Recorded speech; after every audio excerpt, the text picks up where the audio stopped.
And welcome back to episode number 66 of Raise the Banner podcast. It's the somewhat devil episode, 666, but it's just 66 of Raise the Banner podcast. We have two-thirds of your co-hosts and two-thirds of Satan, apparently. Yeah, 2/3 of Satan, 2/3 of your co-hosts here.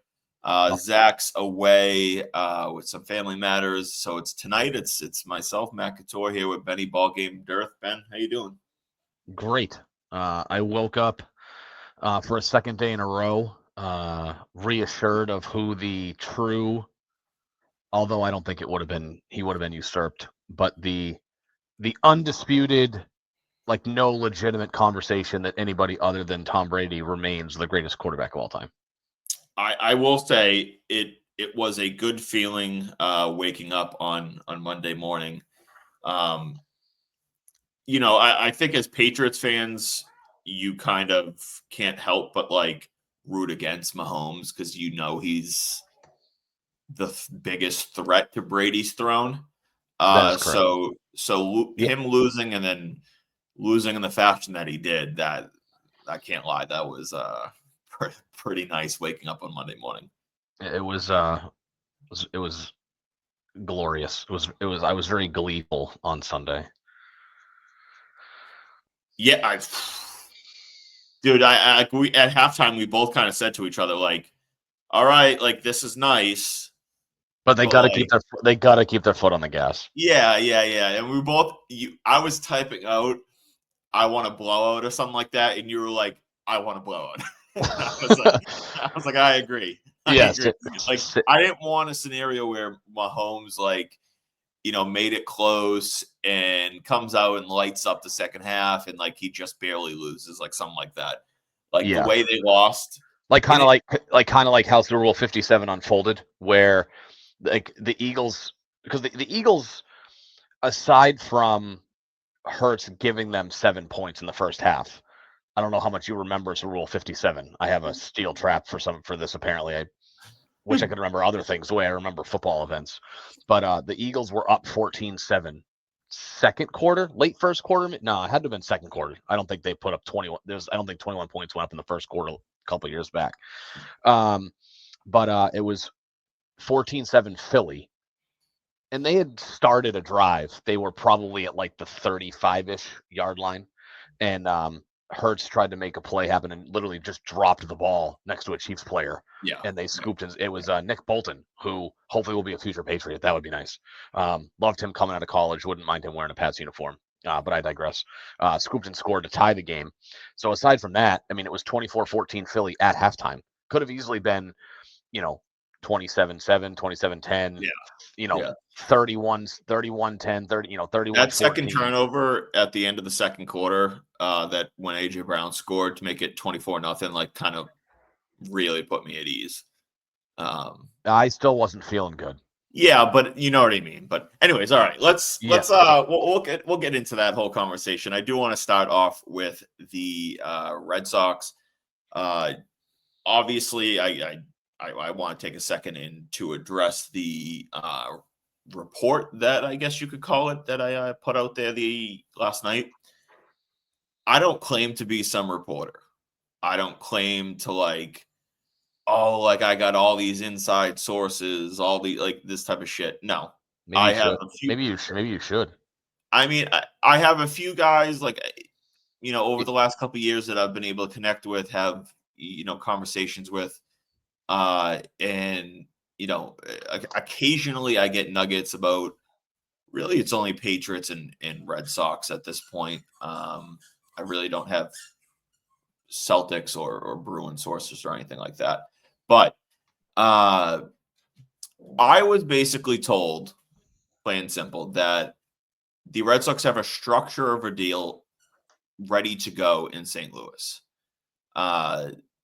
Does that mean that every aspect of the deal is in place and agreed to? No. What I was told that it is, the players of the deal is basically, for the most part, in agreed to.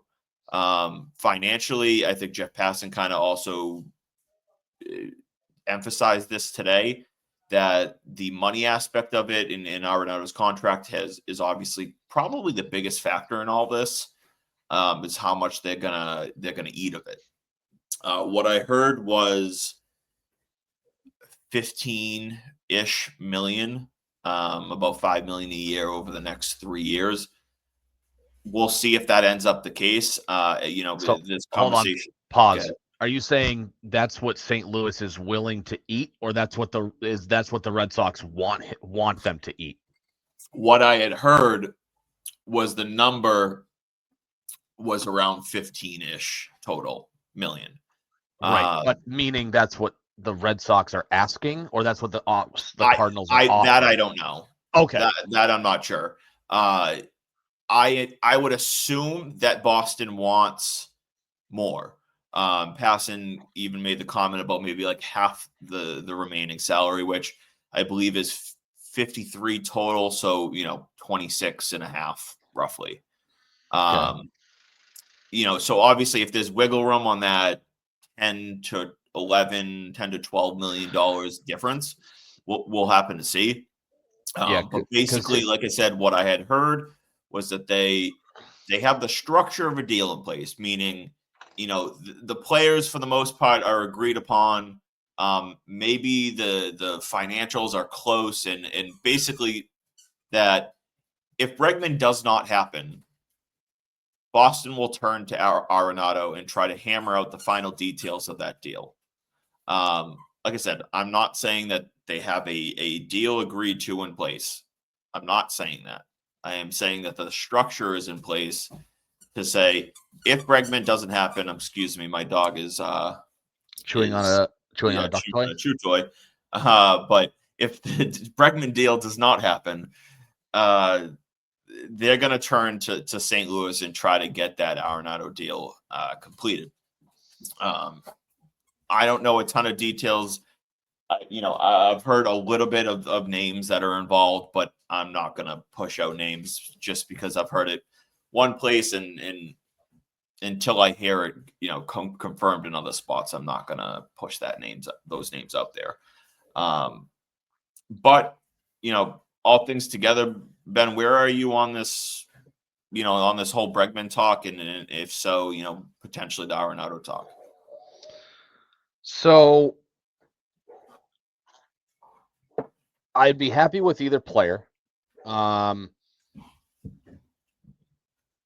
don't see how Bregman happens, if I'm being truthful. From what little I've heard and what I understand, is that the Red Sox are on the lower end of the years that Bregman has been asking for. There was a recent report that they were offering a 4-year deal along with the Cubs and the Tigers, and that there was a question that maybe Toronto was offering 5 or 6 years, but that the general consensus was that the dollars were not anywhere near what Bregman's been asking for, which has been kind of where I've been at. My initial thought, when I had heard that the Red Sox offer was on the lower end, I was kind of imagining something like a 3-year deal, maybe a 4-year deal. So I don't foresee that happening. There hasn't been a ton of movement, from my understanding. So having said that, until today, and it seems like full disclosure, right off the bat, didn't really think there was much, because when you had posted on X about this, I didn't give it a ton of credence because my immediate gut reaction was, well, there's a report out there that the Red Sox more or less assured Rafael Devers that they would not move him. That part of his contract negotiation when he signed his extension, which was 2 years ago, right? They signed him, or last year, whatever it was, that there were some assurances, whether it's written into his contract or not, which I don't think it would be, but they gave him some verbal assurances that it wouldn't be, we're going to sign you to this mega deal, lock in long term, and then we're going to kick you off at third base. There were some assurances there that he would remain at third base in a defensive capacity. So that's been kind of rattling around in my head with any kind of thought that or report that comes out about the Red Sox making a move on a third baseman. I immediately default to, well, I get it's Arenado, and he's arguably at this point, he's probably a top 5 defensive third baseman. You could probably argue for other people at this point, but at the peak of his career, best defensive third baseman in baseball. That even for somebody like Arenado, like if the Red Sox made those assurances to Devers, would they go out and get him? So that's been kind of on the forefront of my mind of, well, the Red Sox assured Rafael Devers they weren't moving him off of third base. So, it just feels like it's, kind of smoke that somebody's just throwing something out there for clicks, or just to, they heard some rumor that has some partial truth, but there's really nothing there. It seems as if, through a little bit of more digging on my part, that, it is a legitimate report. So with that said, defensively speaking, it's a huge upgrade for the Red Sox. Devers he's good at making great plays and bad at making the routine plays. They're not paying him because he's a good defender. They're paying him because he can hit 35 homers a season when he's fully healthy. So in a vacuum, I'm definitely pro bringing in Arenado for the right price. Looking at his contract, and to my understanding, baseball is a little bit more straightforward with, what the money owed is versus other sports. I don't know the exact figure. His cash values, according to what I'm looking at, for the next 3 seasons, respectively, are 21, 16, and 15 million. Feel free to chime in if those numbers don't sound correct to you, but I'm pretty sure those are correct. So, yeah. So you do the math. That is, let's see, 21 and 31 is 52 million over the next 3 seasons, which even for Arenado at this point in his career, to me, is not like exorbitantly expensive. So if the structure is around the players and they're haggling around the money, that doesn't necessarily feel like a massive roadblock. It's a little concerning to see if they can hammer it out, because ownership still to this point has been reluctant to go above the luxury tax. I'd have to look up Red Sox payroll. So Matt, if you want to do that real quick, just to confirm, last I looked, they were at 208 million, and the luxury tax this year I think is 241. It's something like that, yeah. It's somewhere in that, right? So if you add Arenado this year without St. Louis taking money, that number becomes 229. Yeah. And then obviously whatever it is for the future, I don't know what their 20, 26, and 27, early look ahead payroll numbers look like, but they could make the money work. It seems like most teams that have been connected to the Arenado conversations have wanted St. Louis to eat some of that money. But I think big picture, if they can get it done, because if they sign Bregman, which again, I'm still in the camp that it's not happening, because I don't think that it's going to get to a point where his asking price and the Red Sox offer are close enough that they can find common ground. So if they're going to make a move, I would expect it to be Arenado at this point. With Bregman, it wouldn't be to play third. They'd be signing him and probably put him at second base, unless somebody gives them a reason to put him at third. He should play third. Correct. Like you know what I mean? Yeah. He has played second, can play second. But for somebody like Arenado, it makes sense to have a rotation with him and Devers between DH and third. And first. Yeah, I mean, not Devers at first, but I think Arenado could seamlessly transition to first, to the point where you could basically have him play like 2/3 of games at first. I mean, at third and first, like combined. And then like Devers gets a third of the games at DH and Casas gets a third of the games at DH. Yeah, I mean, while I'm sure he could transition to first, given his glove talent, I don't think it benefits you to put him at first when your best defensive lineup is Arenado at third, Devers at DH, Casas at first base. Like, yeah, you can rotate through those three guys, but that's your best option defensively. Sure, if Casas needs a day off and you've already given days off to Devers and you don't have a choice, like, sure, could you put one of those guys at first? Yeah, but I don't think that's a top option for them. I think you'll see mostly Casas at first base when the other two guys splitting between DH and third. I think I would expect Devers to be the primary DH because Arenado's the better defensive third baseman. Couple that with Trevor Story, if he's healthy, you have a phenomenal defensive left side of the infield. You still got to figure out second base, although I'm sure they have a backup plan. Whether it's Kristen Campbell or is Vaughn Grissom still on the roster? So, I'm sure they could figure it out. But I'm not against the Arenado deal. I just didn't think that it would realistically happen because I didn't think that they would, given the assurances to Devers, wasn't sure that they would be willing to kind of renege on that and be like, hey, no, we told you third base is primarily yours, but we're about to add a 10-time Gold Glove winning third baseman at this point. So you're going to be DH more often than him. You're still muted, by the way. So I don't know what you just said before you laughed. Something like that. Yeah. Like 10 times. Ish, right? Somewhere in there. So I'm definitely pro Arenado. I wouldn't hate them, paying the majority of the deal, but I understand them wanting to have some financial relief from it. But I'm definitely in favor of it. Yeah, and for me, again, this isn't any type of like inside knowledge or anything. This is just my opinion. I think that no matter what Breslow or Cora's not shying away from saying he wants Bregman or anything like that. But besides what regardless of what Breslow says, I think that they know that they need a right-handed bat. I mean, that's obvious. I think that everyone knows that they need another right-handed bat. So when we discuss like, hey, what is Arenado gonna, what is St. Louis gonna take of Arenado's contract? I look at it and say the Red Sox are in a decent spot because they're playing hardball with both sides. They're playing hardball with Bregman for weeks and months now, and that could pay off.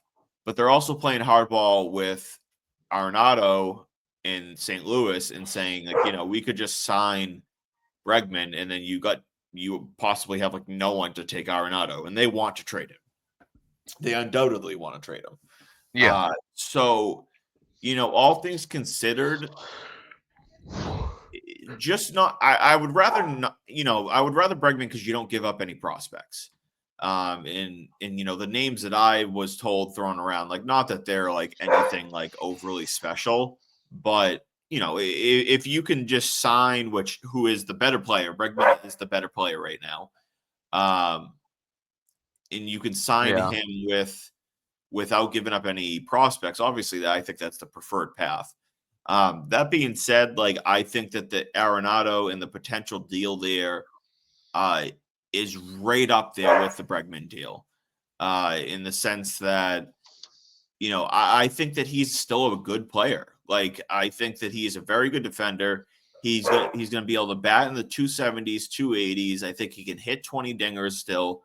In the Fenway, the Green Monster is going to play for him well. I think he's really that bad. Like, he used to be the number 3, a 3 or 4 hitter. I think he's now more, a 5 or 6 hitter. Arenado, yeah, and that's not like a 5 or 6 hitter is still very important. And I think the Sox could ideally need a 2, 3, or 4 hitter. If they land an Arenado and he sits there in like the 5 hole, like, that's pretty good. Never mind the fact that he's a very good defender. And he would drastically improve the defense that we've had at third base over the last, 6 or 7 years with Devers. Yeah. So right now, this is take it with a grain of salt.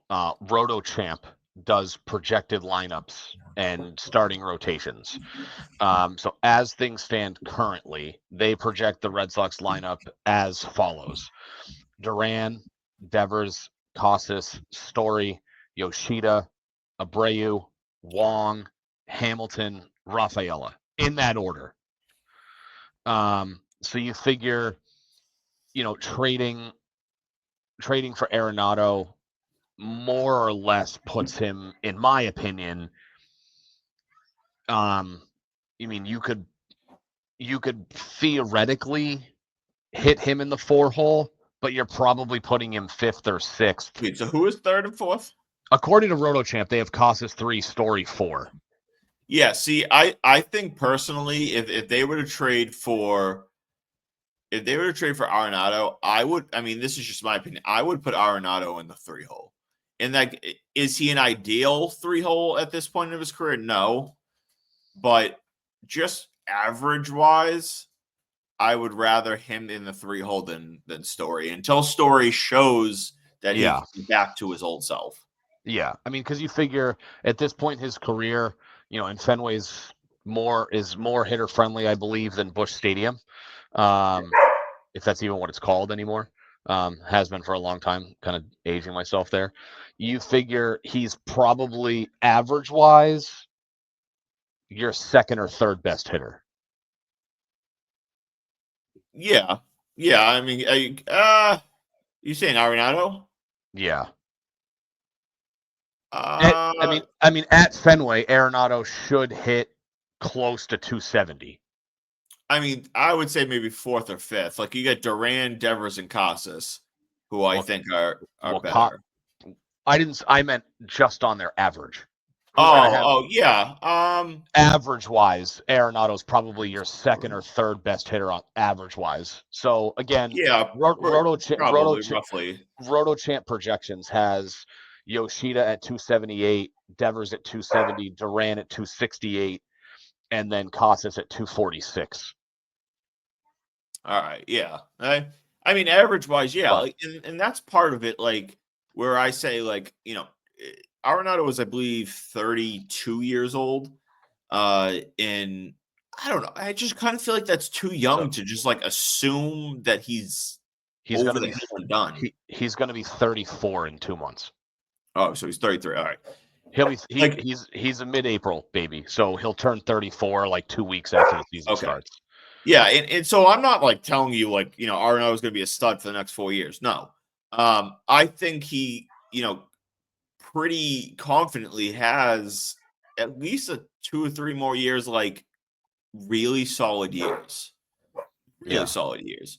And by really solid, I mean he will play good defense. Like, defense age is fine. Like, you really don't like lose a step much defensively as you get older, especially like in mid 30s, maybe into your like late 30s, you start to slow down. But if he'll be 34, 35, and 36, I'm not really too worried about him at 3rd base.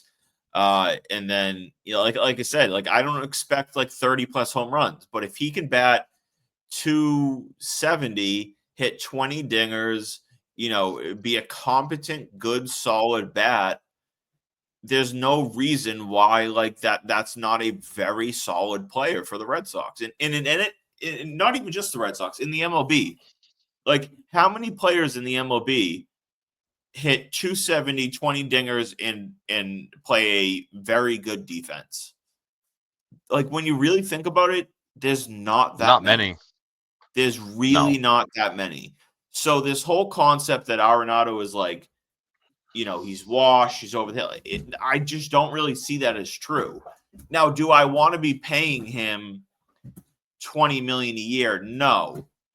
And so, like, I would be looking at St. Louis. Granted, the total number isn't even $20 million a year, but I would be looking at St. Louis to throw in money. But without naming names, let's just say the deal that I heard was in place happened.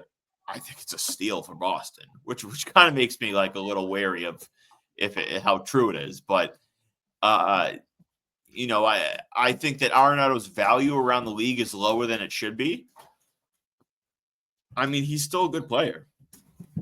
So just like think about the concept that if let's just say St. Louis ate $5 million a year, so that brought his $53 million down to, what is that?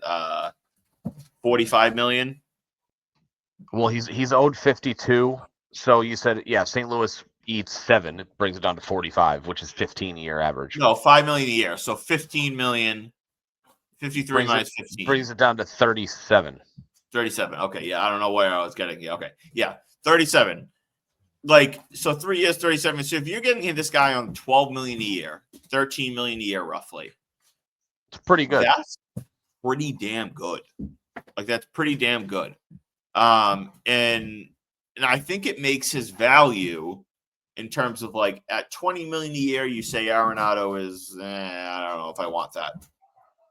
But at 12 million a year, that all of a sudden turns him into a solid value. So, like I said, the names that I heard mentioned, none of them are overly special. And so if you can get him for a couple mid-level prospects and bring him in and he's the guy that hits fifth or 3, 4, 5, 6 in the order for the next couple of years. And he's a good veteran leader. He plays a great third base. I am all for that. Like, absolutely all for it. And Yeah. and in some ways, I prefer it over Bregman. Now, like I said, like as it stands, I would rather just spend the money and get Bregman. Granted, I'm not going over 5 years for Bregman, and I've made that clear from the start. But if you could get Bregman for 4 or 5 years, yeah, I prefer that route. But like I said, people will, and for good reason, people will say, "Oh, it's the Red Sox being cheap." I understand that conversation, but Arenado is a very good consolation prize, if that's what you want to call it. Yeah, and just given the fact that, and I don't know when his birthday is. Bregman will turn 31 this year, I think. I'd have to look that up. But, for the money, and I would say that, I'd be fine, for the averages, I'd be fine. Cheers to whatever other drink you're drinking. That's not the same as it was before. Is that a No, I different? just put a little bitters in this one. Mai Tai. Bitters shouldn't make it orange. The bitters I have is like basically like an orange. It's weird. So for me, I don't even know if I see Arenado as a consolation prize. Only because I just said consolation because like it would be option 2, I guess. Yeah, that's plan B, not plan A. Yeah.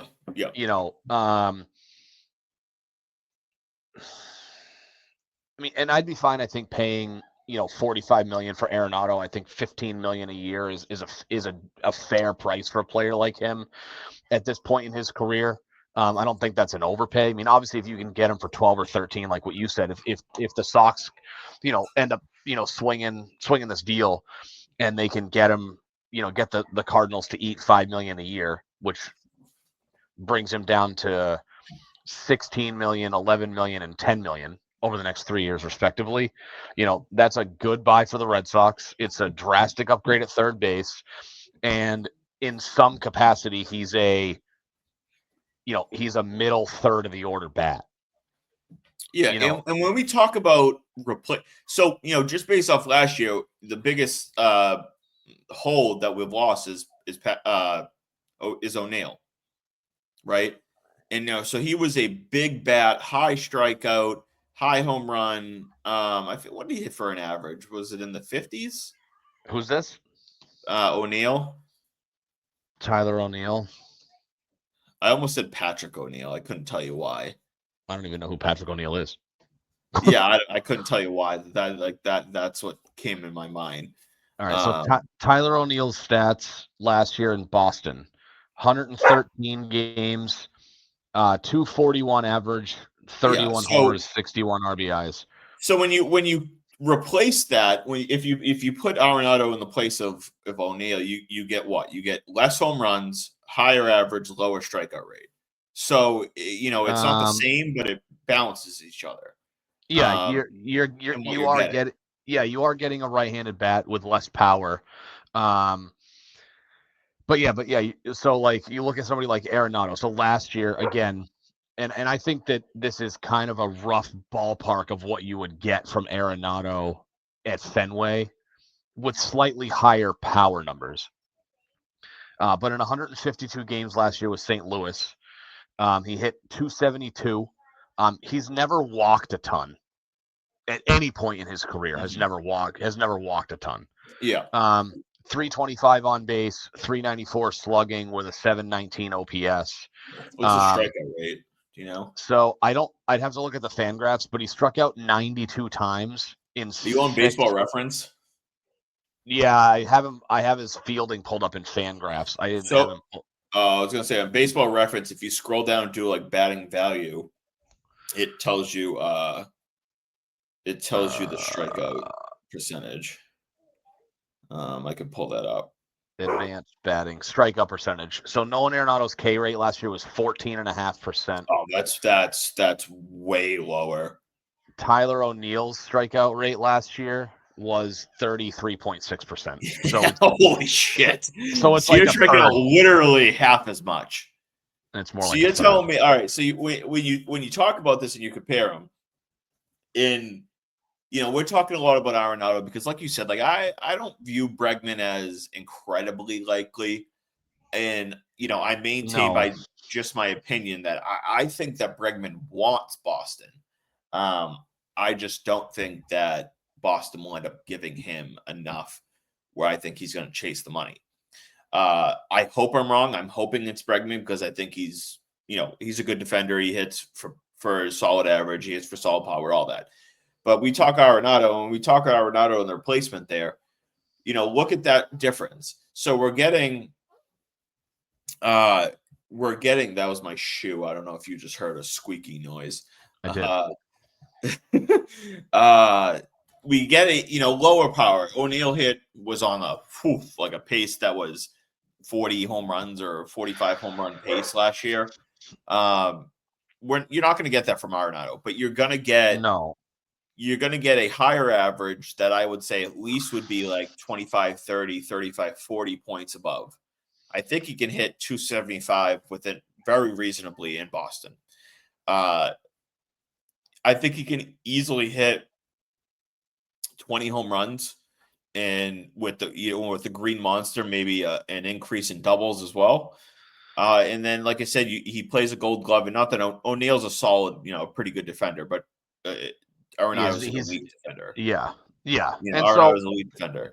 Yeah, and the one thing I will say though, if you want to compare the two guys together, the difference is, and this is going to make me sound like a total stat nerd. Tyler O'Neill will get on base more than Arenado will because he walks twice as much as Arenado does. So while he's not going to hit for as good of an average, so like for example, if you look at last year's numbers, so Tyler O'Neill hit 241 with a 336 on base. Arenado had a batting average of 31 points higher, and his on base was 11 points lower because Arenado doesn't walk and Tyler O'Neill does. Yeah. So last year, Arenado's walk rate was, O'Neill's walk rate was strikeout rate was astronomical. It was actually I don't want to say a career high because he struck out 40% as a rookie, which is absolutely insane. His walk rate last year was 11.2%. Tyler O'Neill, career high. And hold on 1 second. Nolan Arenado's walk rate last year was 6.9%, which is down near the bottom for his career. So you get, that's not quite double with the walk rate with O'Neill versus what you get with Arenado. But it is a significant difference because, again, now granted, I think that you might see a slight increase in batting average. So since he left Colorado, where aside from his rookie year, Arenado hit 267, and his last year in Colorado, he hit 253. So with those two seasons set aside, his lowest batting average in a season there was 287. So once he left Colorado, the hitter-friendly ballpark that it is Colorado, in St. Louis, he hit 255, 293, 266, 272. I think I would agree with you. I think he's closer to that, 275, maybe 280 range, because he is a pull hitter. He'll take advantage of the green monster. But you're not going to get 30 home runs. You might get 20 to 25 home runs. He had 23 doubles last year, which aside from the COVID year was basically a career low. You might get 30 doubles out of him. So you're looking at somewhere between 50 and 60 extra base hits, which is fine because you're not asking too much of him. You're not saying, hey, you got to hit second or third and you got to drive in 120 runs. They're not asking him to do that anymore. So as far as what he would bring to the table, he fits a need for them.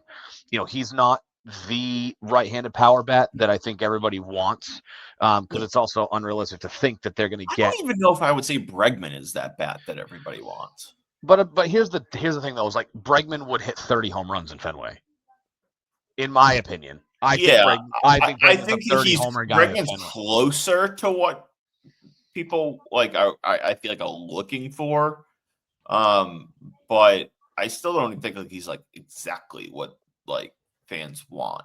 I mean, I think if you were to ask fans, like if they're like, oh yeah, we want this guy as our right-handed hitter, it's somebody like a Vladdy Jr., who most likely is not going to play here unless the Red Sox wildly shift course and decide to actually spend money, because he's probably going to be a $450 million player.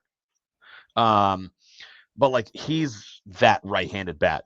Because he matches at Fenway. So I don't think you're getting you're not going to get a Tyler O'Neill type for a right-handed bat. Bregman's closer to it. I think he could be a 30 homer guy at Fenway, and he's younger. But essentially, you're adding a moderate power hitter with elite defense instead of getting a plus type of bat. And Bregman's close to plus. Like plus to me would be like Aaron Judge is like is legit plus. Right, and I mean he speaks for himself. But Bregman, you could get 30 homers, so that's plus. But you're not. But he's not as good defensively. He's not a slouch. He's a better hitter. I'd say he's a B+ hitter with B+ defense. Arenado's an A defender, B- hitter. If you want to compare the two of those guys. So, but as far as the role that he plays, I think Arenado fits that role really well, and definitely fills a need. I know that's not a popular phrase on this show, is need versus best available player.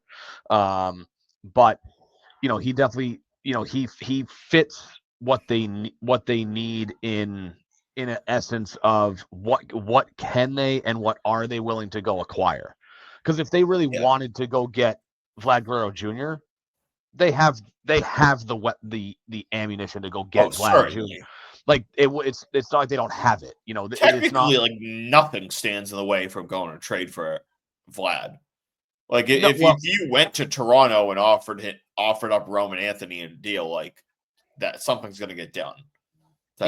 And I don't think it would even cost that much, but right, they have the ammunition to go get a guy like Vladdy. They just choose not to because they don't want to give up the assets necessary, because Toronto's going to want the moon, and as they should, they're going to want to maximize their asset. But so they're going to, and it's very reasonably likely that he's going to hit the market and you can get it for free a year from now. Correct. So you're right. And again, that's going to come down to, are they going to be willing to throw 10 years and $450 million at him? Correct, but you're not going to trade for him and then let him walk. You know what I mean? So no, you would only acquire somebody like that if you have a verbal agreement that he's going to sign an extension. Yeah, or you like openly know you're going to be throwing the bag at him. Right. Right. But I mean, not to go down that rabbit hole, but I wouldn't, if I was the Red Sox, I wouldn't trade for Vladdy unless I had a handshake agreement on an actual extension. Not, hey, let's verbally agree that we will sign you an extension. Like I would be like, this is the contract offer that we need a verbal agreement that you will sign, whatever that number is. But anyway, I digress, back to what we're talking about. So what they can and what they're willing to acquire are different. Like we just talked about, they can acquire Vladdy, but they've not shown interest in doing it. So Arenado definitely fills a void. And he's still got a little bit of swagger, a little bit of an edge, in him. Hey, Cheddar, guest appearance. And not every podcast will bring their dog on, so yeah, count yourselves lucky. But yeah, I mean, yeah, he fills a need. He's a right-handed bat, elite defender. And it seems as if the only thing that would stand in the way is the dollar figure in which St. Louis is willing to pay him to get him here. Unless the Red Sox decide that yeah, they're gonna increase, whether it's because I'm gonna if I had to guess based on things I've seen on social media, they're probably offering like a low end starter / long relief type of guy, and a cup, 2 or 3 prospects, depending on the quality of the player. So unless they're willing to increase their offer and say, hey, instead of I don't know, maybe they offer like they say, hey, instead of this mid-level, this mid-level prospect, we'll give you somebody in our top 10, or instead of a fringe top, like a long relief guy, you're like, oh, like, here you can have Cutter Crawford or Cooper Criswell, increase, if it's a major leaguer involved, increase that. Then that's really the only way it's going to happen. If the Cardinals are literally like, no, like there's no way we're going to give you more the money that you want to ship him out of town. Yeah, I mean, and this is just my opinion. If an Arenado trade comes down, I think it will be looking in the realm of 2 to 3 mid-tier assets, and then depending on if it's just Arenado or another piece, like I said, if it's maybe just Arenado, maybe you're looking at 1 or 2 pieces. If it's a Arenado plus another piece, you're looking at 2 or 3 assets. And I would say my guess would be that the Cardinals eat minimum 15 million, maximum 21 million, meaning 5 to 7 million per year. Yeah, I mean, have you heard a ballpark as to what they've been willing to eat for money at this point? I don't know in terms of like what each side is willing to do. I've heard in the ballpark of that type of range. Okay. Like I said, I don't know for certain if if St. Louis is only willing to do 5, and if Boston's only willing to do $30 million totally, or anything like that. I don't know the finances of what each side are looking for exactly. Like I said, it was just names that I've kind of heard. Okay, but I meant in general, like how much, like in like conversations that the Cardinals have had. That's more just like my guesstimate of, I think that the minimum would be $5 million a year that would get a deal done. But I also don't see St. Louis like eating like 30 million of the 53. No. So like I said, I put it in that like 5 to 7 range where I think would be the most likely scenario, and where they say like, all right, like we got the structure in place, like, all right, now we're haggling over money, and like let's just say Boston wants 7 and St. Louis wants 5. All right, like let's just meet in the middle at 6. But this is also where I talk about where, like, there's a little more pressure in Boston that Breslow would probably make him want to see. Let's just say Bregman says, okay, Boston, you're out of the running. Now, like, all of a sudden, the kind of holding the cards that Breslow might have held, saying like, oh, we'll just turn and sign Bregman, that kind of goes out the window. So Bregman, in my opinion, needs to be very quick in his decisions. It says, like, if he's getting the hint that Bregman is unlikely, he needs to quickly turn to Arenado and say, like, let's get this done. Because if Bregman announces he's signing elsewhere and it happens and everybody knows that he's gone and it's not an option for Boston, they kind of lose their power, their leg to stand on in negotiations. Now, St. Louis also wants to dump Arenado, but I think it's a power struggle between the two. I just think that I would say my likelihood, again, this is just a guess, like 65% Arenado, 35% Bregman in terms of like if it's going to be one or the other, the chance that happens. But yeah, I would agree. Yeah. I want to transition into a little bit of Patriots. You're wearing a Patriots jersey, so it's about time that we get into that. Patrick Mahomes got his ass whooped this weekend against the Philadelphia Eagles. He went into New Orleans in the Caesars Superdome, I think that's what it's called. Yeah. And the offensive line certainly didn't help him, but he was flat out not good. No. The interception to Cooper DeJean was his fault. The interception to Zach Vaughn was his fault. Multiple third down plays were his fault, where it was behind Kelsey. I think there was one that was not at the end of the second half, but there was one that was behind Hopkins as well. They got their ass whooped, and from the top to the bottom, from ownership to the head coach to the quarterback to the rest of the team, they got their ass kicked on Sunday. What were your overall thoughts on the game and how this, I guess, perceives the whole goal? Yeah. So the game itself, to quote Big Jim Murray, this was probably my favorite non-Patriots Super Bowl in my lifetime.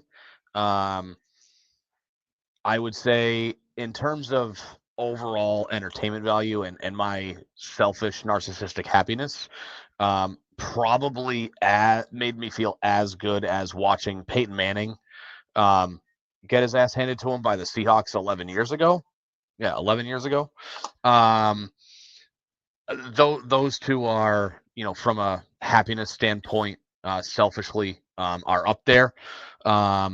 Just because, obviously turning the clocks back 11 years, Peyton Manning was really the only quarterback that stood in the way. I shouldn't say the only one, but he was the primary quarterback that stood in the way of Tom Brady's success. Obviously, we all know Brady lost 3 Super Bowls, but regular season, conference, tournament, Manning was really the guy that stood in the way. So seeing him lose was nice. So I'm trying to think, because at the time, so Peyton Manning at the time had 1 ring.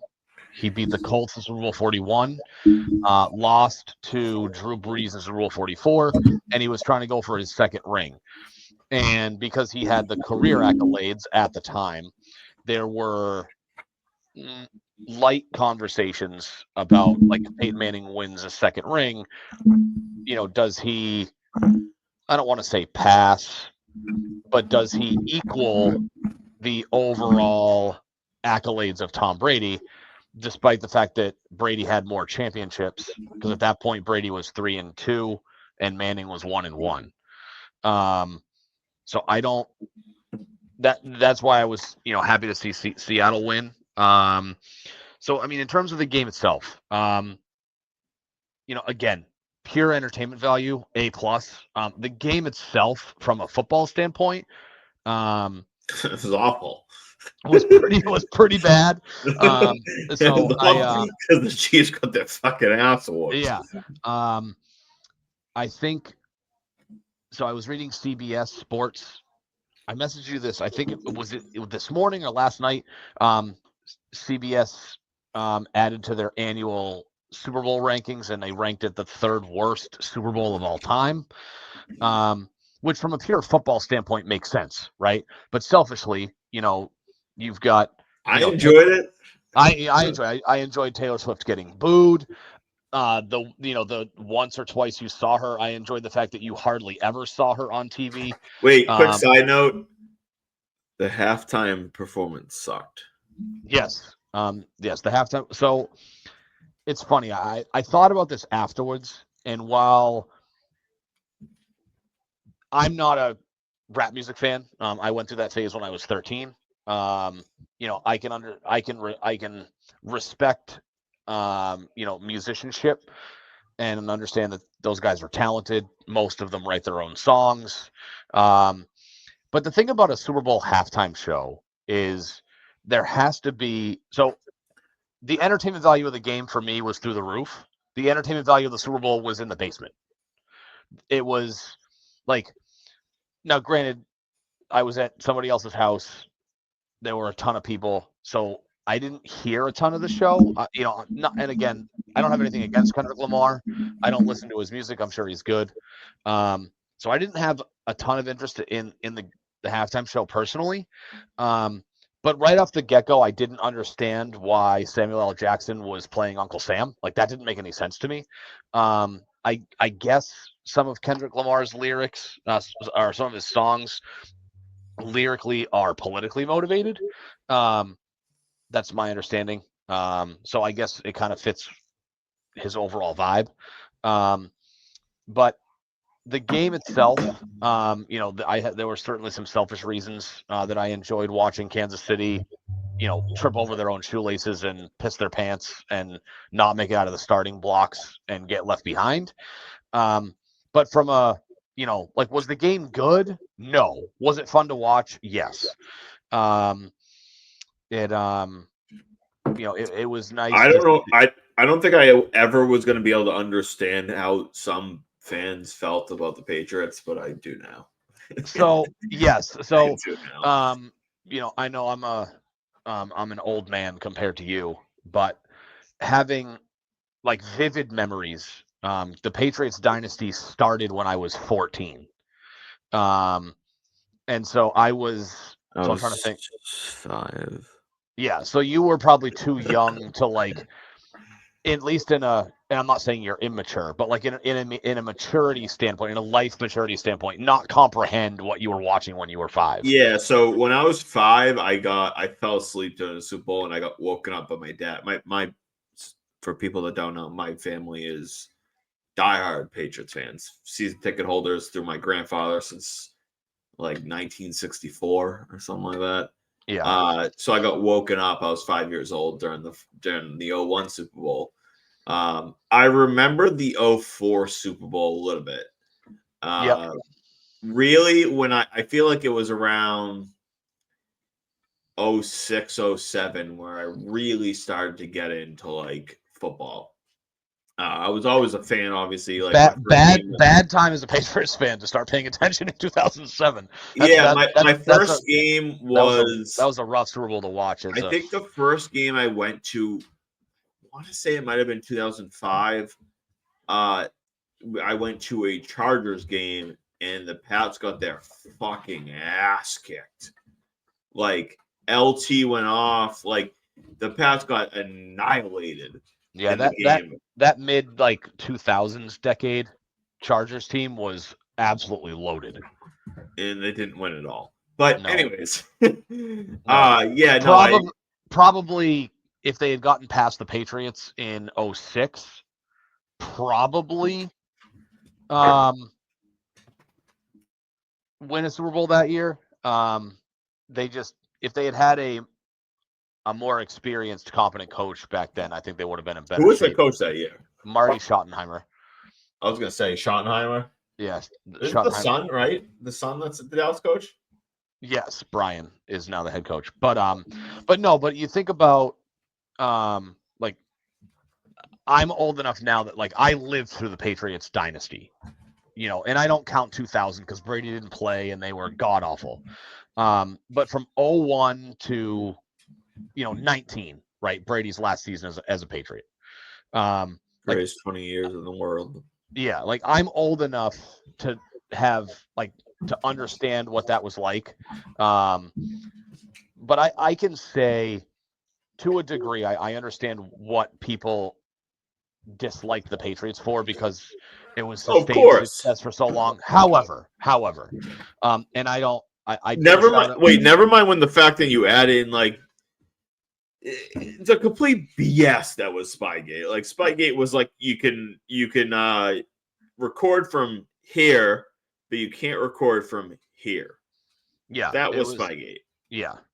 Never, and then Deflategate and all that. Like, yeah, and I could imagine, and when you talk about like 2014, 2016, 2018, those championships, like if I was an opposing fan like around the country, I would fucking hate the Patriots. Yeah. Like despise them. Yeah, and so I get it. Yeah, and what I would say too though is the Patriots were hated and rooted against because of their sustained success. The thing about the Chiefs, and maybe this is bias because I watched the Patriots dynasty from behind rose-colored glasses. I obviously diehard lifelong fan, so I was happy every year that they were winning football games. So maybe there's a little bit of bias here. I don't feel like there was any aspect of the Patriots dynasty that was viewed at from like a standpoint of being annoying. Like the Chiefs dynasty is annoying because you have Patrick Mahomes, who it's not necessarily him, but like his wife seems like she's crazy. Yeah, he like himself is fine. And to a point, right? To a point, he had to tell his wife, who I'm sure she's a lovely lady, but she looks like she could be a little psychotic, a little over the top. Not psychotic. She looks like she's a little much. Like I said, Pat Mahomes himself was fine. His wife has, if you Google resting bitch face. Yes, she has RBF.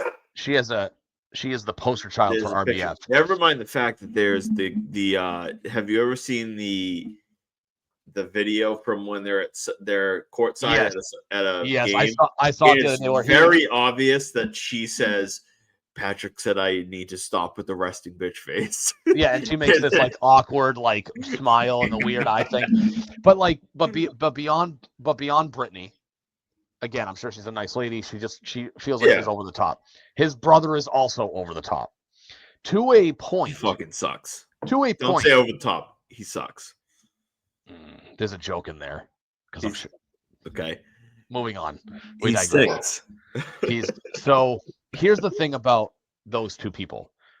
It got to a point where he told his wife and his brother that they were no longer allowed to go to his football games. So there's that. Side note, I heard that Trump told people to tell Mahomes' wife, Brittany, to not speak to Taylor Swift during the Super Bowl.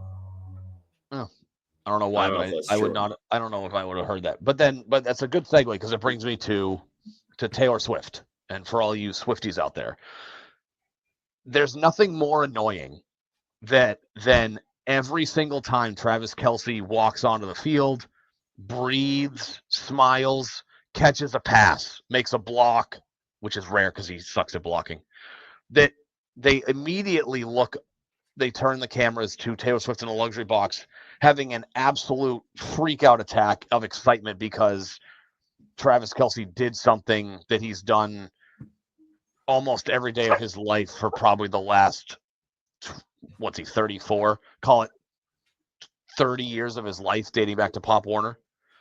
That was annoying to me. Like, couldn't you imagine if every time Tom Brady completed a pass, the cameras panned over to Giselle just having an absolute freak out celebration in the luxury box? Like people the only Giselle comment we know is he can't pass the ball and throw it at the same time.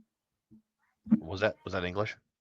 He can't pass the ball and throw it at the same time. Oh, well, that, and obviously when they beat the Falcons in Super Bowl 51, they panned to her. She was doing like a selfie video.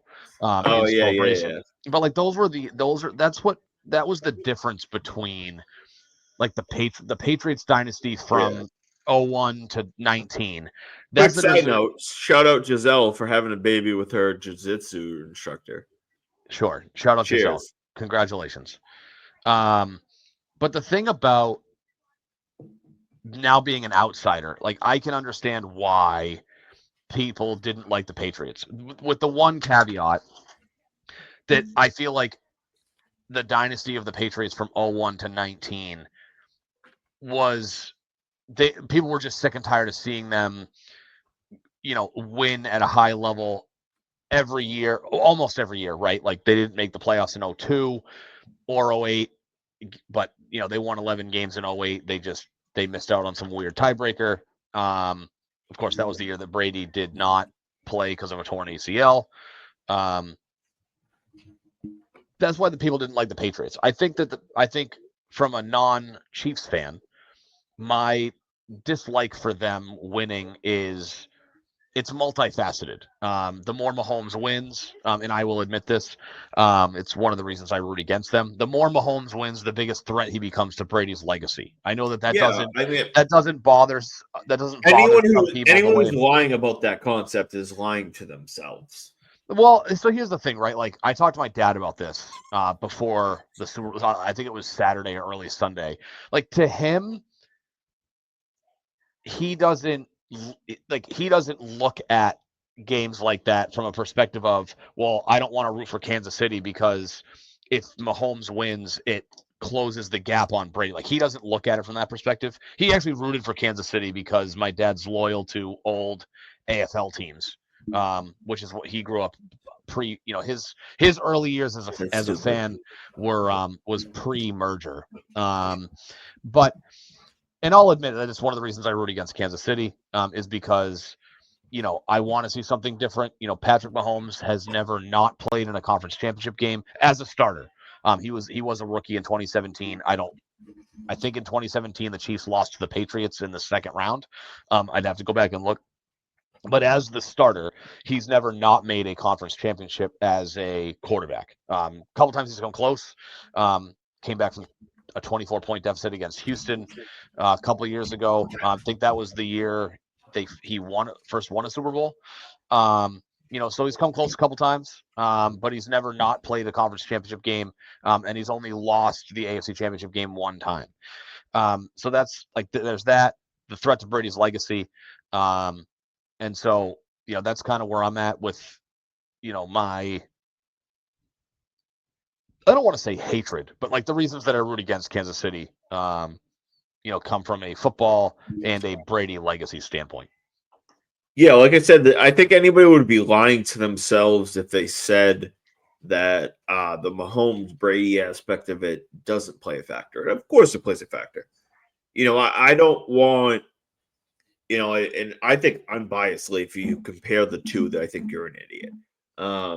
But I'm not blind to the fact that 5, 7, 8 years from now, we could be having some type of different discussion. I just think now, even if he won his fourth, I think you're having a different discussion. I mean, excuse me, even if he won his fourth, I don't think he's there yet. I don't think he's overcome Brady or anything really that close to it. No, but I think that it certainly,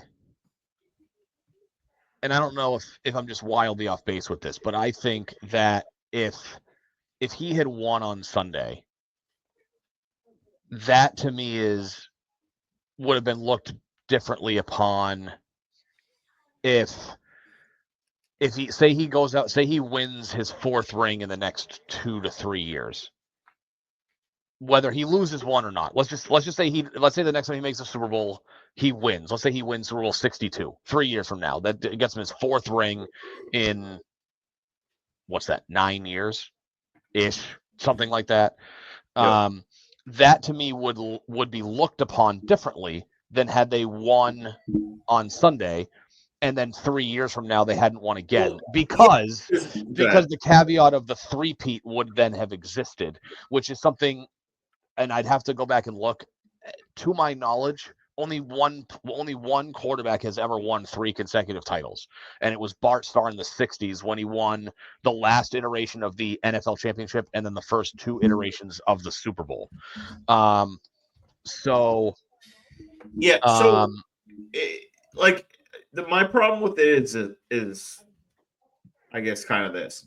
Like, Mahomes is great. I think right now he is probably standing at 4th overall. I think it goes Brady and then Montana, Manning, Montana, however you want to put it. If he had one, no, man, it's Montana over Manning. It's not even a debate.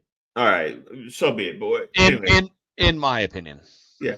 So no matter like how you want to put it, like I think that if he had won 4, it was just a matter of time. And I think almost it's still a matter of just time where like people want to put and this is the world of social media and it really drives me nuts where like people would just want to be the first to say something, right? They want to be the first to make the comment, first to make the statement so that they feel like you feel like, I was the first one that made that comment. No. Like, Mahomes is inevitable for the top 3, right? I would probably put him 4 now. He's inevitable for the top 3. Because I think that, Montana has 4, Mahomes has 2. Manning has 2. Correct. So if we retire right now, real quick, right? Say Mahomes plays. This is his 7th year. Let's say Mahomes plays 10 more seasons. No, he's 30. Let's say, because I don't think his game will last until he's 40. Let's say Mahomes plays 8 more years, which means he retires at age 37 and doesn't win another ring and follows a rough trajectory that he's currently on, stats-wise. Can you realistically say now? Let's say that Mahomes never gets back to the Super Bowl. Never. Oh, that he goes the next 8 years of his career and never gets back. Ooh. Which means well, he doesn't win one, he doesn't lose one either. He just never gets there. Do you still put him over Peyton Manning?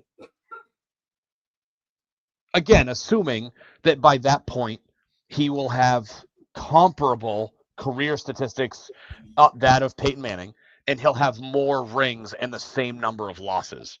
Because to me, I was gonna say, to me, championships are the defining characteristic. Like if Patrick Mahomes, and it's funny, I was talking to my buddy Justin about this earlier today, because we had kind of debated that, this whole, like, if Mahomes had won, would he be the greatest of all time? And I know, like, the fringe mouthpieces of certain, mainstream sports media, aka Nick Wright, will come out and say, came out and blatantly said that if Pat Mahomes won the Super Bowl, the Chiefs won the Super Bowl, that Patrick Mahomes would become the greatest player in the history of the NFL. To which I would say, well, which I would say, no. You were also of the opinion, and I know it wasn't him, it was Max Kellerman, but he was also of the opinion that, like, Brady was going to fall off a cliff, and then Brady went on to win 3 out of 5. Back in 2015. Yeah, that was before that he went on the run of winning 4 out of 7 Super Bowls, 3 here and 1 in Tampa. Yeah. But, like, Nick Wright's in that same category, right? Where realistically, if Patrick Mahomes had won and he three-peated, yes, no quarterback has ever won 3 Super Bowls in a row. Again, it's been done before the Super Bowl was a thing. But that would be you saying that if Mahomes wins a Super Bowl and then retires, that he'd be the greatest quarterback of all time. And you look at that and go, well, no, you can't say that, because sure, he would have 4 rings out of 5 tries. He'd be 4-1. He'd be the only quarterback to ever three-peat, but he wouldn't have the career longevity to be in that category. But anyway, so we were talking about, and so how, like, it really was never a debate that if Mahomes had won, that he would become the greatest of all time. But I think that if he did win, you'd realistically have to say that he would he would have passed Manning on the all-time list. Yeah, you know, if you double Manning's, I think that probably puts him over him. It's tough because I think Manning was better quarterback than Montana, but Montana has 4 and Manning has 2, and even the one where Manning won, the second one was, I mean, kind of in spite of him. Yeah. So real quick, just to put it in perspective. So in let's see. Pat Mahomes has been a starter for 7 years, 18, 19, 20, 21, 22, 23, 24. Okay. So 32, 352. So Patrick Mahomes averages 4,621 yards per season. So if he were to play for 17 seasons,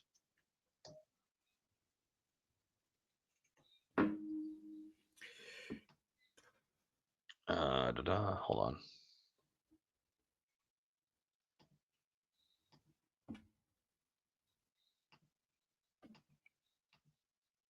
That puts him at, and granted, he's not going to average that number forever, but based on his per year average, he's on pace for 78,569 yards, which would put him third all time. And he would be roughly about 6,500 yards more than Peyton Manning. I think so in a matter of just years, and this is where it's like longevity. So I always talk about the GOAT discussion as, I try to simplify it. If the person retired today, where would they stand? And personally, I think that's the most fair way to view it. If the person retired today, where would they stand? And if Mahomes retired today, you would say he has 3 Super Bowls, 2 Super Bowls lost in 7 years. That is not top 2 over like all time. No, I would agree with you, except It's just to play devil's advocate. If you look at his career accolades, again, as a starter, he has gone to 7 straight AFC Championship games, which I believe is the second longest streak of all time behind Tom Brady. He is 6-1 in those conference championship games. His lone loss came to Cincinnati in, I think it was 2021. Oh, he lost to the Patriots. I'm sorry. He is 5-2. 5-2. My mistake. 5-2 in those 7 AFC Championship games. Well, so again, lost to the Patriots, but like that to me, like, no, is he top 2? No, but I would say that if Mahomes retires tomorrow, and again, and let's just say for the sake of the argument that he had won on Sunday, you would have a guy retiring with 4 out of 5 rings and having never not played in a conference championship game. So which in 7 years to put him top 4 would be like he had to do insane things, which what he would have done. And which is also why I said, like, even if he doesn't win another Super Bowl, if he goes on and has another 7 great, like, good overall, high quality years, maybe makes 1 Super Bowl and a couple AFC championships, but doesn't win another one, he's probably in the conversation of top 2 to 3. So, and that's where I was like, let's just be respectful of the greats. Where in the sense of, like, if Mahomes retired today, how do you sit here and say Mahomes at 7 years played versus Manning at what, 15? I don't know, 16. How many total years did he play? Manning. 17 years. Like, I think it's disrespectful to the greats to kind of put him in that category of saying, hey, like, he played half the amount of time, but he's greater than you. And so it's like, I would agree with you. Manning, I would say the peak, and for the record, Manning was 18 seasons. Okay, so you could say, like, and this is the conversation between better and greater. Like, the peak of Manning, the peak of Mahomes arguably was his rookie year. I mean, maybe, like, statistically, to compare that to greater, like when you talk about the GOAT, greatest of all time, you have to consider the length of the careers. So when you say, okay, Mahomes needs to win this and this, and a lot of it's longevity. Like I said, if he doesn't win another ring, but he retires 5 years from now and he has 5 good years, but he doesn't win another ring, like even those 5 years where he doesn't win a ring matters in the conversation. Assuming he had good years overall. Like, it doesn't have to be elite, but just good to elite, great years. That's part of the conversation. So, people, my friends and people want to call me biased in all this conversation. It's like, no, it's like right now, I think it's Brady, Montana or Manning or Montana, and then Mahomes. If 3, 4, 5 years from now, even if he doesn't win another ring, he may surpass them, in my opinion. But right now, I'm going to be respectful to the guys like Montana and Manning who did it for that much longer. Yeah, I just without another ring, I don't see how Mahomes realistically can pass Montana on the all-time list. For the same reason, at 3 rings, I do. At 3 rings, I do. But for the same reason, okay, that I didn't really believe that Brady had passed Montana until he won his 4th ring. Like, we were having the conversation because it was like, okay, do you look at Brady? See, that's where I disagreed, and I'm going to be respectful to Mahomes. It was like at 3, and so what was this, 2013? Like at 2013, I was like, dude, like I get Montana won 4, but Brady's won 3. He's been to 5. Like I would say that even if he doesn't win another ring 3 to 5 years from now, Mahomes is destined for top 2, in my opinion. Like, it's just a matter of, I don't think he could even not win another ring. Maybe he needs to get to another title or something like that, but he could not win another ring, and I would probably, let's say 7 years from now, put him top 2, assuming he has like good years, like overall, like he's a good quarterback. Yeah, but for me though, like I didn't say definitively that Brady had passed Manning. I'm sorry, that Brady had passed Montana until they beat Seattle in 2014. I didn't definitively say fair enough Brady is better than Montana now. And the reason for that is the career numbers to that point were similar, and Montana was 4-0, no turnovers, multi-time Super Bowl MVP. So, like, if you looked at the whole body of work on top of what if they lost to Seattle, right? He played until 2019 and retired after the Patriots, but didn't win another Super Bowl, but had another 5 years of really good years. It's Montana. Ooh, see, I feel like that's a little too much emphasis on. Okay, well, let me ask you this question: Who's the best NBA player of all time? Is it LeBron or MJ? Because by that rubric that you just gave, you would have to argue that it's LeBron, because LeBron has done it for longer with better stats, and despite the fact that he's sub 500 in the NBA Finals and has less rings than MJ. By that rubric, you would have to say LeBron is better than MJ. So that, NBA is obviously a little different, but I struggle. For years, I was kind of like, oh, LeBron's going to pass like MJ, like LeBron's going to be the GOAT, blah, blah, blah. Like, I think LeBron has had a greater career, but Jordan has had, I don't know, but Jordan has had like a greater run over his time. Did MJ go 6-0? Is that correct? Yes, Jordan was 6-0. To go 6-0 in the NBA Finals, like that's pretty impressive. LeBron obviously It's far from I'd have to look at it. LeBron is 4-6. no, I I believe. don't think it's 6. I thought it was like 4-4, 4, maybe something like that. But like, Hold on. I mean, like at this point, I'd probably lean Brady. Excuse me, I lean Jordan. So hold on. So LeBron. So he has 4 rings, 12, 13, 16, and 20. He lost to the Mavericks. He lost to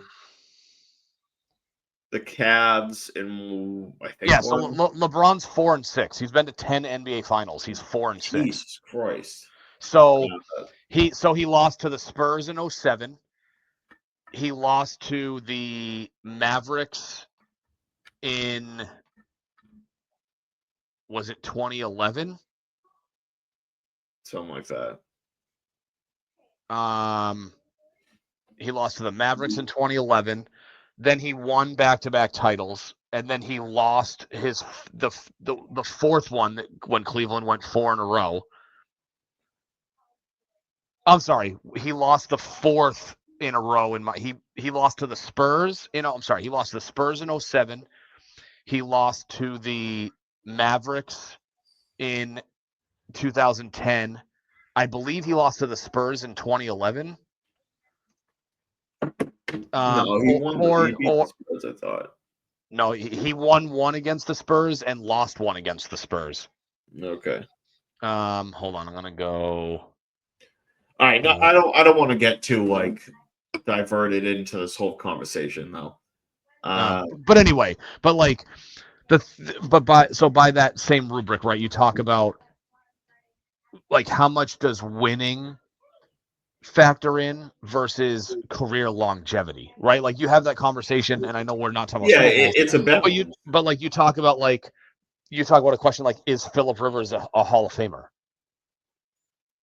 Because and again, I know we're getting away from like greatest of all time quarterback, but that's a prime example of, are you going to reward him with a Hall of Fame induction because he played at the level he played at for such a long period of time? That's the balance of it. So like, I think championships matter a lot, but I think longevity gets a little undervalued in terms of conversation. So Eli is a decent conversation. All right, so he won 2 rings.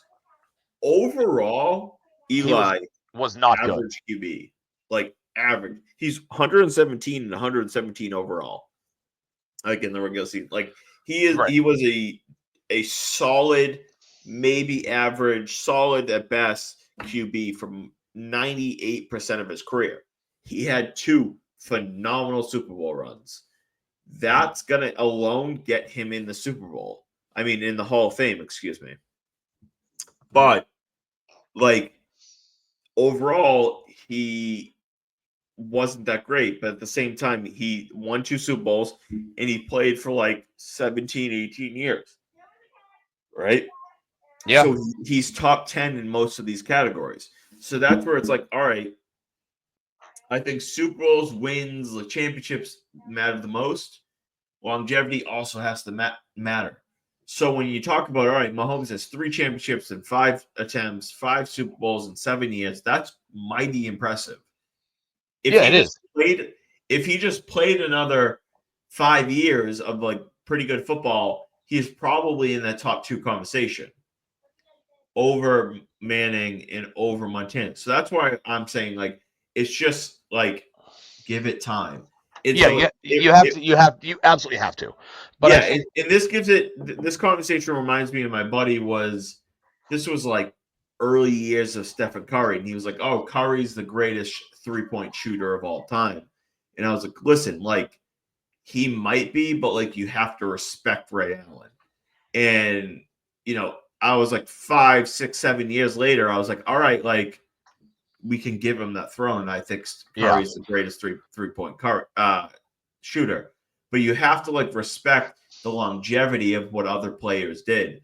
So that's why, in my opinion, like, all right, like, yeah, we can talk about Mahomes and what he's done in the first 7 years, but like Manning did it for 18 years. Like Brady did it for what, 23 years, something like that. Like it's incredibly. In Montana was what, I don't know, 15. Like it's incredibly disrespectful for the greats to throw out that conversation. So you know, 5 years from now, even if he doesn't win another championship, we could have a different conversation about Mahomes. Yeah, but I think at that point you can have a legitimate conversation and go, you know, and again, I let's just say 5 years from now he hasn't gotten back to one, because I think if you turn the clocks ahead 5 years, he's 34, going on 35. If he gets back there and doesn't win, that to me is more of a negative than playing at a high level for 5 years but over 5 years not getting yeah, there. it's tough because all the conversation comes.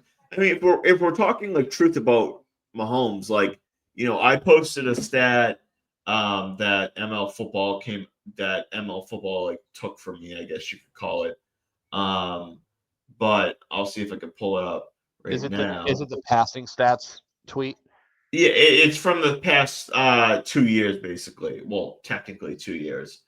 And it was Mahomes' stats over the last 2 years, which was 39 games. And of course, Twitter doesn't want to load for me right now. But I have it if you want it. Go ahead.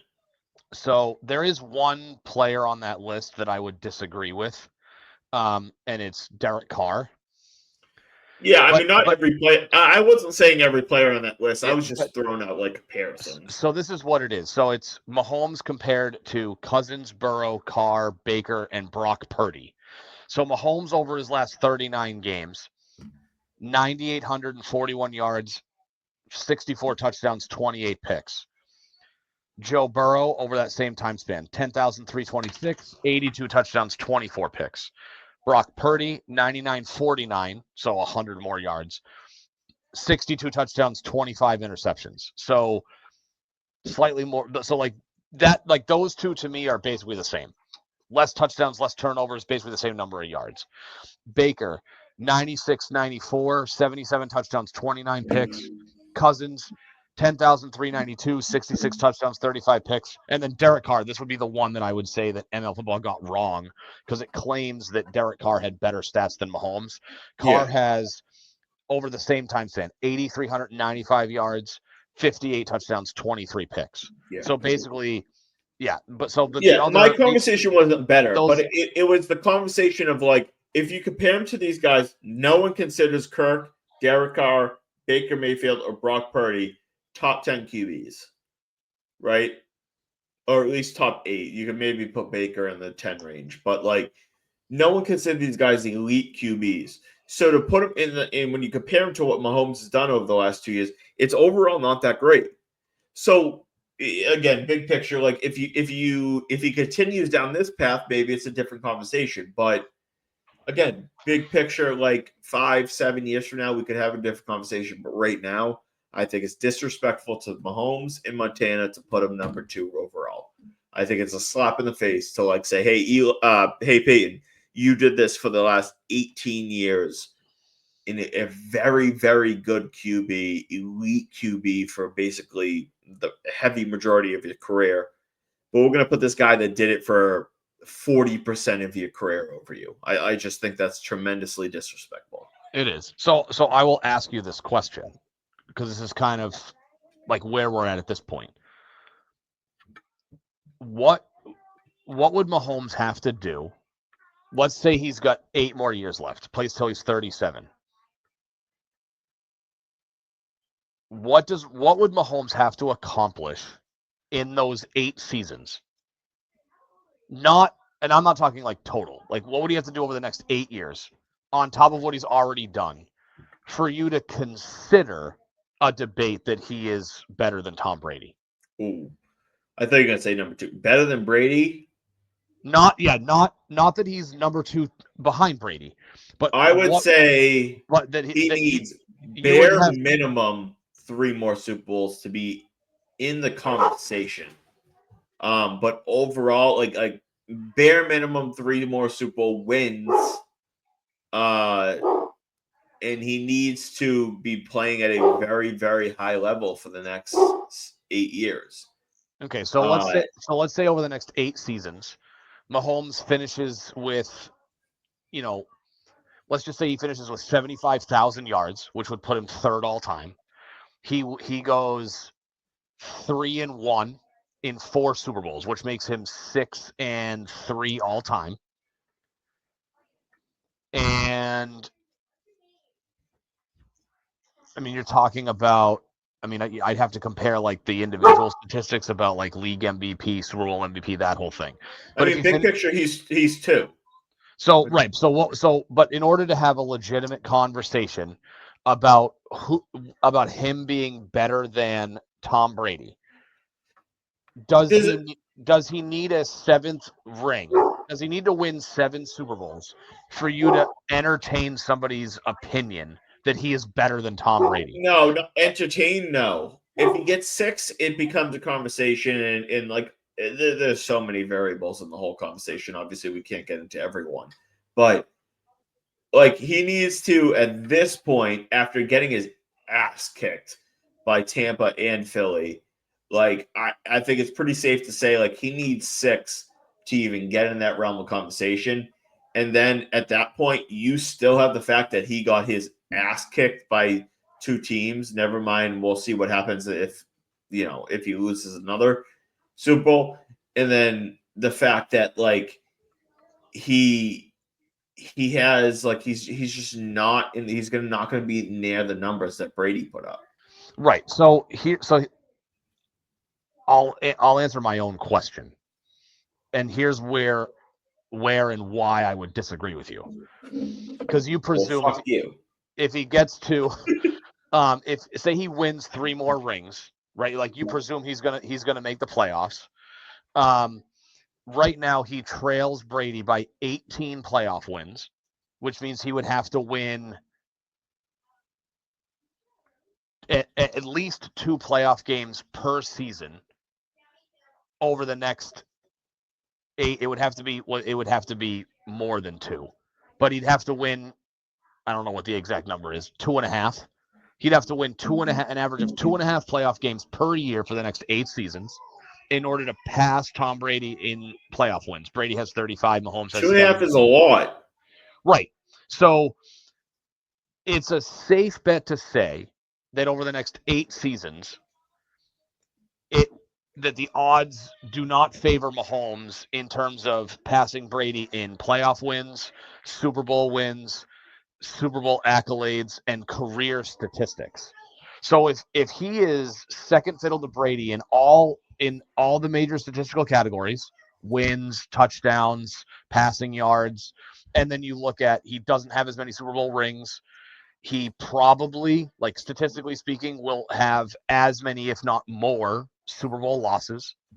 And then he won't have the playoff accolades, Super Bowl MVP, playoff wins. Like if he's behind Brady in every one of those categories, how do you entertain a conversation that he's better than Tom Brady? I mean, I don't know if you do. Like I said, it will depend on we'll see where things stand and all those aspects of it. But like I said, he needs to get to at least 6 probably to be even in the conversation of things. See, I think 6 isn't enough. I think that we'll see where things like I don't know. Like we'll see where things stand. Because here's why. If he gets to 6 Super Bowls,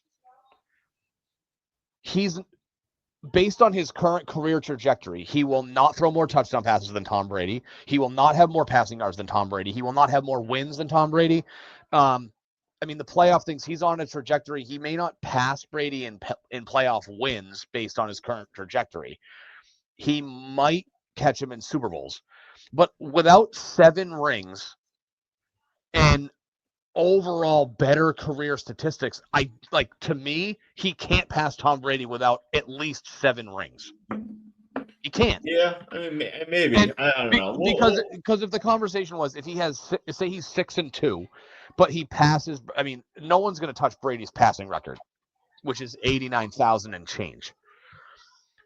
So, like Mahomes would have to, like, say Mahomes had 90,000 passing yards, more touchdowns. I don't know what the number is. It's like, I think Brady has like 570 some odd regular season touchdowns, but like more touchdowns, 90,000 yards, and he has 6 rings. He wins 3 more Super Bowls, doesn't lose another one, so he's 6-2. So he has a better winning percentage in Super Bowls than Brady, and more like at that point, it's like okay, he has 1 fewer ring, he has 1 less Super Bowl loss.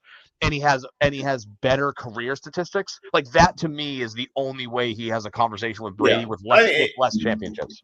It's tough because there's so many other variables of it, but I mean, as it stands now, like after getting his ass whooped in 2 of the 5 Super Bowls, like he has good 3 rings, and that's going to put him in the top 5. But like he has, he was like fairly close after going into the Super Bowl. He knocked himself back after the Super Bowl. It's funny you bring that up. Never got his ass kicked. No. He never even came close to getting his ass kicked in the Super Bowl. He didn't, and I'll channel my best Felger and Maz, and I'll go devil's advocate for the sake of doing our show. Greg Bedard was on today, and they asked him this question of, does the fact that Brady never got embarrassed at the Super Bowl, does that fact? It does. And so the question to Greg Bedard was, does that is that a knock on Mahomes that his 2 Super Bowl losses are bad losses? And Greg Bedard said no. And for this reason, he said in the big picture, it's going to reflect poorly on Mahomes that he no-showed in 2 Super Bowls. But that in terms of relative to Brady, he doesn't view it as knocking him down compared to Brady because, and in his opinion, he said that Tom Brady, and specific to his losses, I don't think you could make this argument overall in the 10 times he played. But in Greg Bedard's opinion, Tom Brady never played in the Super Bowl, never played a team as good as this Eagles team. So I firmly So in his opinion, just to finish my thought, in his opinion, he said that if Tom Brady, specifically in his losses, that those 2 Giants teams and the Eagles team that he lost to, but that doesn't matter, dude. This is the Super Bowl, we're not as good, and said that if he had played if he had played against those Giants teams and played the way that he played, but the Giants had a far more prolific offense, he's like, how can we sit here and say that the Giants wouldn't have beat them 30-14? It's like, well, you can't say that. Yeah, but again, like we're playing for what it is. Like I'm not going to play all these different wild hypotheticals. Like you could play it within a reason, but not too much. Like and not to we could finish it up here. That like the fact of the matter is he got his ass whooped. Even in the 3 Super Bowls that Brady lost, like Brady put himself in the lead in both Giants Super Bowls in the 4th quarter. Brady had a lead. Brady had a 4th quarter lead in every one of his Super Bowls. Exactly. In the Philly game, he threw for 505 yards and had a lead in the 4th quarter, and they lost. Like with no turnovers. Yeah. I lied. He got strip sacked at the end of the game, and that was the difference. And so to put him in that conversation, like it's just not the same. It's just not even close to the same. If you're in the Super Bowl, you're a really good team, and either you're A, really, really, really good, or B, you're really, really, really hot. You know what I mean? Yes. In both sense, the teams that are playing very well. Yeah, so, and I agree. It's certainly it's nice. I understand Bedard's point, and I was only bringing it up just to play the devil's advocate and have the conversation. You do love that. I do. I am the king of the devil's advocate. But I think that it is somewhere between your stance and Bedard's stance. That it's that like it is a little bit of a feather in Brady's cap that he was never embarrassed on sports' biggest stage.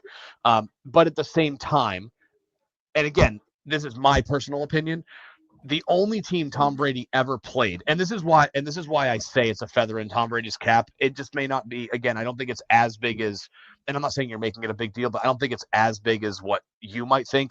I also don't think it's nothing like what Bedard thinks.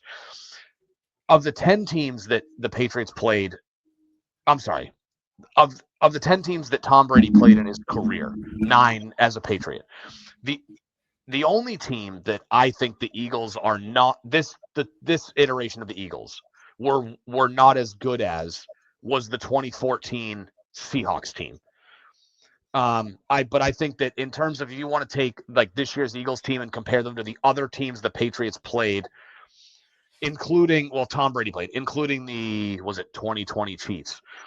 I would say that this Eagles team is the second most talented team that of the teams that Brady played, only behind the Seahawks of 2014. I mean, the Rams were the greatest team on turf. Like they were but like that defense was not anything special. Like the Eagles defense, I know, but they were very good. And so, I think you could make an argument that the 2016 Falcons offense was far more prolific than the 2024 Eagles roster. But to me, the Eagles defense is aside from Seattle's is the best defense that we've seen in the Super Bowl, speaking only of the 10 teams that Brady went up against. So it isn't, and the reason I bring that up, the Seattle game, is like, and given the circumstances in which he won, the Patriots beat the best defense in the NFL and arguably the best defense of the 2010s decade. At their peak, the Legion of Boom was the most feared, unstoppable defense we've seen, at least in modern football. I'm not going to say it's 85 Bears good, but and to win that game the way that he did, that to me is more of a feather in his cap of, you're down by 10 to arguably one of the top 5 defenses of all time with 8 minutes to go in a Super Bowl. Yeah. When you're reeling because they had, Tom Brady had been intercepted. The Seahawks had been unstoppable for the first quarter, the first 20 minutes of the second half, all the third quarter, they scored, they got the two scores in the third quarter. They, I forget. I don't think they scored in the fourth. That to me is more of a feather in the cap than it is like, Mahomes got his ass handed to him twice. I think, just to wrap up that point, I think the fact that Brady was on the other end of that first ass kicking is more of a, Brady's better than Mahomes because Brady outplayed him in all of their playoff games, which was an AFC Championship game in Kansas City in 2018. And then Brady outplayed him in the Bucs-Chiefs Super Bowl 4 years ago. Like, that to me is more feather in a cap than to say, Brady never got embarrassed on the big stage and Mahomes has done it twice. I think it's, Brady, I think it's more the former than it is in a vacuum. Mahomes laid an egg, in 2 Super Bowls, so that knocks him down a bit. I think that in a vacuum, when you look at his career, it's going to matter more in the career conversation than I think it will in the GOAT conversation. Because if Mahomes wins 7 rings and has similar career accolades, they're not going to look at it. An intelligent football analyst is not going to go, but 2 of Mahomes' losses were huge no-shows in the Super Bowl. Like, they're not going to look at it from that perspective, but they'll go, Mahomes won some Super Bowls, but he also didn't show up big time in 2 of them also. Yeah. No, fair enough. There's a long conversation. Obviously, this incredible amount of variables, all of it. We'll see how things play out. At the point right now, I just think that Mahomes has a ways to go in the conversation. So I agree. All right, we'll wrap it up here. This is a long ass episode, but do we want to do a state your take or no? We'll push it to next week. The only thing I will say is I do have to say that I was wrong. I do believe if you go back and listen to our NFL preseason episode, I do believe that I said that unfortunately the Kansas City Chiefs would three-peat, which I was really close to being correct, but boy, am I happy I was wrong. Yeah. Yeah. All right. That'll do it for this week. We'll be back next week. Hopefully Bregman is signed. We can end it there. Goodbye. Thank you. Good night. Good night.